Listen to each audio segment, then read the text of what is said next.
আসসালামু আলাইকুম। খুব কম মানুষ আছে যারা এই রান্নাটা পছন্দ করে না। আর যারা পছন্দ করে না তার মূলত কারণ হয়েছে চুলকায়, এই জন্য খেতে চায় না। তবে আজকের আমার এই রেসিপিটা দেখলে এই চিন্তাটা দূর হয়ে যাবে যে কচু মানেই যে চুলকাবে, তা না। আমার এই রেসিপিতে আজকে আমি সব টিপস দিয়ে দেবো যে কিভাবে আপনি কচু শাক রান্না করলে চুলকাবে না। প্রথমে আমি কচু ডাঁটা এবং শাক দুটোই নিয়ে নিয়েছি, ধুয়ে পরিষ্কার করে তারপরে কেটে নিয়েছি। আর তারপরে আমি সিদ্ধ করে নিয়েছি কিছু সময় ঢাকনা দিয়ে ঢেকে।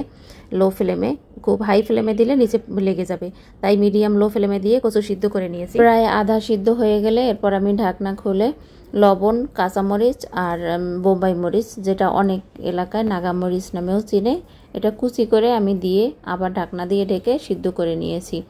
কচু খুব ভালো করে সিদ্ধ হয়ে গেলে ঢাকনা খুলে দেখবেন পানি যদি থাকে তাহলে পানিও ভালো করে টানিয়ে নেবেন, পানি থাকা যাবে না এ পর্যায়ে।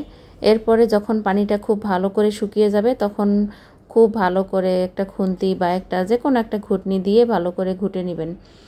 আর এই কচুর সাথে কিন্তু অবশ্যই কচু পাতা দিবেন, তাহলে খেতে অনেক বেশি ভালো লাগে। এরপরে শুকনা হয়ে গেলে আর সমস্ত কচু ভালো করে সিদ্ধ হয়ে গেলে ঘুটে নামিয়ে রাখছি। তারপর একটা কড়াইয়ে সয়াবিন তেল দিয়ে রসুন কুচি, পেঁয়াজ কুচি দিয়ে ভালো করে ব্রাউন কালার করে ভেজে নিচ্ছি। আমি ছোট থেকেই এরকম কচু রান্নাটা বেশি পছন্দ করি, বাড়িতে গেলেও আমি খাই, আর তাছাড়া আমি বাসায় এনেও এরকম কচু রান্না করে খাই। এটা খুবই মজার হয়, অবশ্যই ট্রাই করে দেখবেন। এরপরে আমি সেই সিদ্ধ করা কচুগুলো দিয়ে তারপরে খুব ভালো করে নেড়ে চেড়ে নিচ্ছি। কচুর গুণাগুণ সম্পর্কে আমরা সবাই জানি, আর বিশেষ করে যদি এরকম ছোট কচু হয় তাহলে তো কথাই নেই। এর স্বাদও অতুলনীয় এবং এটা খুব ভালো করে রান্না করলে সবাই, বাচ্চারাও খেতে পারে, কোনো রকম চুলকাবে না।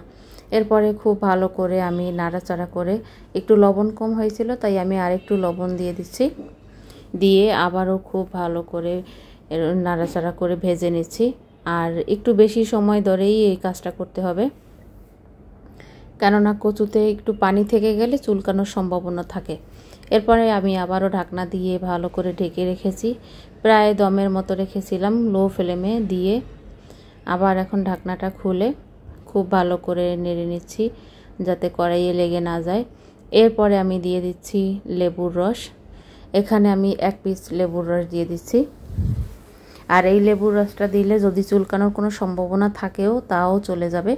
নামানোর 3-4 মিনিট আগেই আপনি লেবুটা চিপড়ে দিয়ে তারপরে আরেকটু ভালো করে নাড়াচাড়া করে নামিয়ে নেবেন।